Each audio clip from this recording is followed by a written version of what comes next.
কি ছিল চীনের ম্যান্ডারিন ব্যবস্থা, কাকে বলা হয় চীনের ম্যান্ডারিন ব্যবস্থা, ম্যান্ডারিন ব্যবস্থার উত্থান কি করে ঘটল।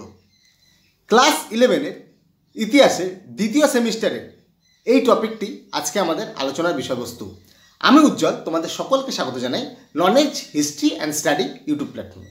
চীনের ম্যান্ডারিন ব্যবস্থা জানার আগে আমাদের জানতে হবে চীনের আমলাতন্ত্র ব্যবস্থার উত্থান কী করে ঘটল। আজ থেকে প্রায় 3000 বছর আগে চীনে আমলাতন্ত্র ব্যবস্থার উত্থান ঘটে এবং এই আমলাতন্ত্রের ব্যবস্থার উত্থান ঘটান চীনের জৌ রাজবংশ। কিন্তু এই আমলাতন্ত্রের সাথে ম্যান্ডারিনদের কি সম্পর্ক, তাই তো? চীনে পিকিংয়ে সম্রাট ছিলেন কেন্দ্রীয় ক্ষমতার অধিকারী। এই চীনের যে সম্রাট ছিলেন তাকে বলা হতো স্বর্গের সন্তান এবং তার অনুশাসনকেই বলা হতো স্বর্গের অনুশাসন। তিনি যে শাসন করতেন তাকে বলা হতো স্বর্গের অনুশাসন, ইংরেজিতে যাকে বলা হয় ম্যান্ডেট অফ হ্যাভেন। চীনের তাং বংশ এই যে আমলাতন্ত্র, এই আমলাতন্ত্র ব্যবস্থার কিছুটা বিবর্তন ঘটান এবং নতুন আমলাতন্ত্র প্রবর্তন করে। এই আমলাদেরই বলা হতো ম্যান্ডারিন। কারণ কি, চীনের রাজার অনুশাসনকে বলা হতো স্বর্গের অনুশাসন। এই স্বর্গের অনুশাসন যারা পরিচালনা করবেন তাদেরই বলা হতো ম্যান্ডারিন। তাহলে এই ম্যান্ডারিনদের নিয়োগ কি করে করা হতো? ম্যান্ডারিনদের নিয়োগ বিভিন্ন কঠিন পরীক্ষার মাধ্যমে নিয়োগ করা হতো। তাদের বিভিন্ন যোগ্যতা যাচাই করা হতো। তাহলে ম্যান্ডারিনদের নিয়োগের প্রথম পয়েন্ট হলো যোগ্যতা।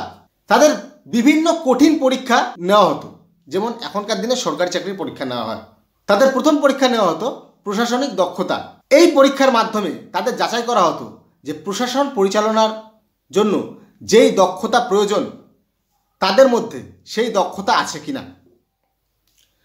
দ্বিতীয় পরীক্ষা হলো শিক্ষাগত যোগ্যতা। তাদের বিভিন্ন পরীক্ষা নেওয়া হতো এবং এই পরীক্ষার মাধ্যমে যাচাই করা হতো তাদের শিক্ষাগত যোগ্যতা। এখনকার দিনে সরকারি চাকরিতে যেমন বলে দেওয়া হয় যে 12 পাস লাগবে, গ্র্যাজুয়েশন লাগবে, মাস্টার্স লাগবে, সেরকমই তখনকার দিনে বিভিন্ন পরীক্ষার মাধ্যমে যেই প্রার্থী ছিল সেই প্রার্থীর শিক্ষাগত যোগ্যতা যাচাই করা হতো। তৃতীয় পয়েন্ট, রাজনৈতিক অভিজ্ঞতা। বিভিন্ন পরীক্ষার মাধ্যমে প্রার্থীর রাজনৈতিক অভিজ্ঞতা যাচাই করা নেওয়া হতো। তাদের দেখা হতো যে তাদের রাজনৈতিক চিন্তাধারা কীরকম। এছাড়াও আরও অনেক পরীক্ষা নেওয়া হতো এবং প্রার্থীর কোনো ক্রিমিনাল ব্যাকগ্রাউন্ড, অর্থাৎ কোনো চুরি, ডাকাতি, খুন এইসব যদি প্রার্থী করত তাদের পরীক্ষা নেওয়া হতো না, তাদের অযোগ্য বলে ঘোষণা করা হতো। এছাড়াও গায়ক, অভিনেতা, ভিখারি এদেরকেও ম্যান্ডারিনদের পরীক্ষায় বসতে দেওয়া হতো না। এইবার তো হলো পরীক্ষা, এইবার আসবে নিয়োগ এবং পদচ্যুতি। এই যে নিয়োগ, এই নিয়োগ কিন্তু বিভিন্ন মাধ্যমে নেওয়া হতো। তার মধ্যে যে চীনের যে কনফুসীয় চিন্তাধারা, ধ্রুপদী সাহিত্য, চীনের সাংস্কৃতিক জ্ঞান, সাধারণ জ্ঞান, এইসব বিষয়ে প্রার্থীদের পরীক্ষা নেওয়া হতো। যদি এইসব বিষয়ে তারা উত্তীর্ণ হতো তবেই তাদের নিযুক্তি করা হতো। কিন্তু নিযুক্তি করার পরও তাদের কিন্তু ছাড়া হতো না। সম্রাট তাদের উপর তীক্ষ্ণ দৃষ্টি বজায় রাখতেন এবং তাদের এক জায়গা থেকে আরেক জায়গায় বদলি করা হতো যাতে তারা ভ্রষ্ট না হয়ে যায়। যদি তারা কোনো দুর্নীতির সাথে যুক্ত আছে এরকম প্রমাণ পাওয়া যেত তাহলে তাদের সঙ্গে সঙ্গেই পদচ্যুতি করা হতো, অর্থাৎ দুর্নীতি করা যাবে না। এবার আমরা জানবো চীনের ম্যান্ডারিনদের পদমর্যাদা এবং তাদের বেশভূষা সম্পর্কে। চীনের ম্যান্ডারিনদের সম্মানের চোখেই দেখা হতো।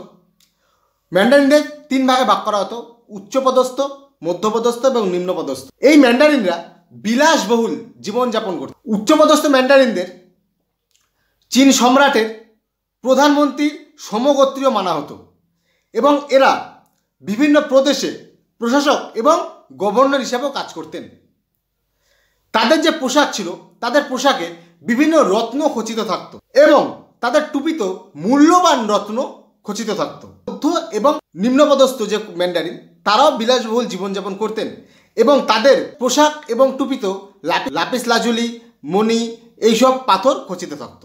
এবার আমরা জানবো ম্যান্ডারিনদের কার্যাবলী। এই যে ম্যান্ডারিন নিযুক্ত করা হতো তাদের কিছু বিশেষ বিশেষ কার্যাবলী ছিল, নাহলে তাদের নিযুক্ত কী করে করবে। প্রথম কার্যাবলী, প্রশাসন পরিচালনার দায়িত্ব। ম্যান্ডারিনদের নেওয়াই হতো প্রশাসন পরিচালনার জন্য। কি বলেছিলাম যে স্বর্গের অনুশাসন তাদেরকেই বলা হয় ম্যান্ডারিন। এই জন্য ম্যান্ডারিনদের কাজই ছিল প্রথম প্রশাসন পরিচালনা করা। দ্বিতীয় কাজ রাজকার্যে শাসন। ম্যান্ডারিনদের অন্যতম কাজ ছিল যে রাজার যে কাজ সেই রাজার কাজে সাহায্য প্রদান করা। যে এই ম্যান্ডারিনদের কিন্তু কঠোর পরিশ্রম করতে হতো। ম্যান্ডারিনদের অন্যতম কাজ ছিল শান্তি শৃঙ্খলা বজায় রাখা। এছাড়াও ম্যান্ডারিনদের অন্যান্য কাজ ছিল বাণিজ্যিক দিকটি দেখা, তারপর আর্থিক সচ্ছলতা বজায় রাখা, সাংস্কৃতিক দিকেও স্বচ্ছতা বজায় রাখা, এইসব কাজ ছিল ম্যান্ডারিনদের। এবার আমরা জানবো ম্যান্ডারিনদের গুরুত্ব সম্পর্কে। চীনের প্রশাসনিক উন্নতির জন্য ম্যান্ডারিনদের গুরুত্ব অপরিসীম। যে চীনের যে প্রশাসন ব্যবস্থা উন্নতি করেছিল তার পেছনে ম্যান্ডারিনদের অবদান ছিল অপরিসীম। চীনের যোগসূত্র স্থাপনও ম্যান্ডারিনদের গুরুত্ব ছিল অপরিসীম। চীনের ম্যান্ডারিনরা কঠোর পরিশ্রমের মাধ্যমে চীনের প্রশাসনিক কাজে গতি নিয়ে চলে এসেছিলেন। এছাড়াও সাম্রাজ্যের স্থায়িত্ব বৃদ্ধিতেও ম্যান্ডারিনদের ভূমিকা ছিল গুরুত্বপূর্ণ। সাম্রাজ্যের স্থায়িত্ব কি? যেমন এক রাজার থেকে আরেক রাজার ট্রান্সফার, অর্থাৎ এক রাজবংশ থেকে আরেক রাজবংশ ট্রান্সফার। আগেকার দিন রাজবংশ কীভাবে ট্রান্সফার হতো? এক রাজার বংশকে মাইরে দিয়ে আরেক রাজা রাজত্ব করতো। কিন্তু যেই রাজা ম্যান্ডারিন নিযুক্ত করেছিল তারা এত সুদক্ষ ছিল যে অন্য রাজা তাকে অ্যাটাক করলে ওই ম্যান্ডারিন তাদের মারিয়ে ফেলতো, তাদের রাজার কাছে আসতে দিত না। সুতরাং চীনে একটি দীর্ঘস্থায়ী রাজতন্ত্র এসেছিল এবং যখনই একটি দীর্ঘস্থায়ী রাজতন্ত্র আসে তখনই তারা কিছু ভালো কাজও করে এবং খারাপ কাজও করে, কিন্তু তাদের রাজ্যবাসী তারা অনেক উন্নতিতে চলে যায়। এই ক্ষেত্রে ম্যান্ডারিনদের ভূমিকা ছিল গুরুত্বপূর্ণ। তবে ম্যান্ডারিন ব্যবস্থা কিছু ত্রুটিও ছিল, যেমন সন্দেহ। রাজারা ম্যান্ডারিনদের একটু সন্দেহের চোখে দেখতেন। তারা মনে করতেন যে ম্যান্ডারিনরা কোনো সময় যে রাজার গদি নিয়ে নিতে পারে। দ্বিতীয়ত, ম্যান্ডারিনরা সাধারণ মানুষের সাথে সেরকম কোনো যোগসূত্র স্থাপন করেনি। তৃতীয়ত, রাজারা ম্যান্ডারিন ব্যবস্থায় বিবর্তন আনতে পারেনি, অর্থাৎ একটি স্থায়িত্ব চলে এসছে, যেই ব্যবস্থা শুরু হয়েছিল সেইভাবে চলেছিল, কোনো বিবর্তন আসেনি। তবে এই ম্যান্ডারিন ব্যবস্থার অবসানও ঘটে। ম্যান্ডারিনরা আস্তে আস্তে ক্ষমতালোভী হয়ে ওঠে, রাজতন্ত্রের অবসান ঘটে এবং আস্তে আস্তে তারা জেন্ট্রি সম্প্রদায় বিবর্তন ঘটে, তারা জেন্ট্রিতে পরিণত হয়। এই ছিল চীনের ম্যান্ডারিন ব্যবস্থা। আশা করি তোমরা বুঝে গিয়েছো। ভিডিওটি ভালো লাগলে এটি লাইক করবে, কমেন্ট করে জানাবে কীরকম লাগলো। চ্যানেলটিকে অবশ্যই সাবস্ক্রাইব করবে, বন্ধুদের সাথে শেয়ার করবে। দেখা হচ্ছে পরের আরেকটি ভিডিওতে। ততক্ষণে ভালো থাকো, সুস্থ থাকো। জয় হিন্দ।